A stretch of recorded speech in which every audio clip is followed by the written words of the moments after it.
Hello everyone, আসসালামু আলাইকুম। আমি সানিয়া আবারও চলে আসলাম নতুন একটা ব্লগ নিয়ে। আর ব্লগটা কি সেটা আপনারা অবশ্যই বুঝতে পেরেছেন। আজকে আমি স্ট্রবেরি রান্না করব, সেটাই শেয়ার করব।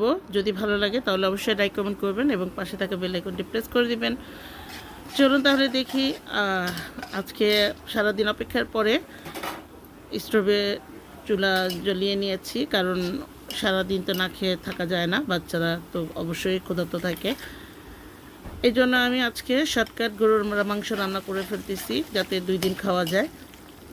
আর গরুর মাংস রান্নার জন্য আমি পেঁয়াজটাকে একটু লাল করে ভেজে নিলাম, তারপর সব রকমের মশলা দিয়ে আদা রসুন দিয়ে এখন ভালো করে ভেজে নিতেছি। ভেজে তারপর এর মধ্যে আমি গরুর মাংসটা দিয়ে দিব। দেখতে পাচ্ছেন মশলাগুলো ভাজা হয়ে গেছে। এখন হয়তো আপনারা প্রশ্ন করতে পারেন যে সাদা কেন। আমি হলুদটা ব্যবহার করব না, আমি মাংসটা সাদাই রাখবো, শুধু মরিচের গুঁড়োটা অল্প একটু ব্যবহার করব। দেখতে পাচ্ছেন মাংসগুলো দেওয়া হয়ে গেছে। এখন এর মধ্যে আমি মাংসগুলোকে মিশিয়ে নেব মশলার সাথে। এরপরে দিয়ে দিব বাকি মশলা, দিয়ে দিচ্ছি ধনিয়া গুঁড়ো, তারপর দিয়ে দিব জিরার গুঁড়ো, তারপর দিয়ে দিব সামান্য পরিমাণ শুকনো মরিচের গুঁড়ো। আমি আগেই বলেছি আমি সামান্য পরিমাণ শুকনো মরিচের গুঁড়ো ব্যবহার করব। এখন দিয়ে দিচ্ছি স্বাদ মতো লবণ। এখন সবগুলোকে ভালো করে মাখিয়ে নিব। দেখতে পাচ্ছেন সবগুলোকে আমি ভালো করে মাখিয়ে নিচ্ছি মাংসের সাথে। তারপর মেখে এখন আমি ঢাকনা দিয়ে ঢেকে তারপর রান্না করব।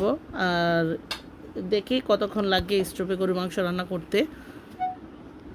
দেখতে পাচ্ছেন মাংসটা বরফ চলে আসছে, আমি পানিও অল্প অল্প ছাড়তেছে। আমি এই পানি দিয়েই পুরো মাংসটাকে রান্না করব। এই জন্য আমি আজকে একটু তেলের পরিমাণটা বেশি দিয়েছি। দেখেন মাংসটা খুব সুন্দর করে কষানো হয়ে গেছে। এখন এটাকে আমি আরও ভালো করে নেড়ে চেড়ে তারপর আবার ঢাকনা দিয়ে আমি ঢেকে দিব। আমি কিছুক্ষণ পরপর ঢাকনা তুলে এটাকে আমি নেড়ে চেড়ে দিব, যাতে মাংসটা উল্টে পাল্টিয়ে রান্না করা যায়।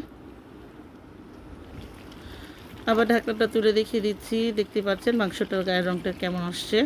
এখন এর মধ্যে আমি কাঁচামরিচ দিয়ে দিচ্ছি। আপনারা আপনাদের ঝালের পরিমাণটা বুঝে তারপর কাঁচামরিচ ব্যবহার করবেন। আমি এর মধ্যে আবার বোম্বাই মরিচটা দিব, কিন্তু এখন না, রান্নার একদম শেষে 2-3 মিনিট আগে, যাতে খুব সুন্দর একটা ফ্লেভার আসে বোম্বাই মরিচের।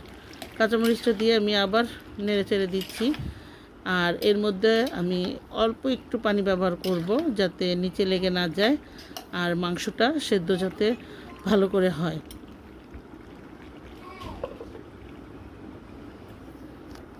দেখতে পাচ্ছেন বোম্বাই মরিচটা, এটা অনেক ঝাল, এটা আমি আর কুচি করে নিলাম। এখন আমি ঢাকনা তুলে আমি বোম্বাই মরিচটা দিয়ে দিচ্ছি। আর আমি অল্প একটু পানি অফ ক্যামেরাতে ব্যবহার করেছিলাম, দেখতে পাচ্ছেন পানির পরিমাণটা। এখন আমি এটাকে আবার ভালো করে নেড়ে চেড়ে দিব। আমার এই গরু মাংসটা রান্না করতে 2.5 ঘন্টা লেগেছে এই স্টোভে।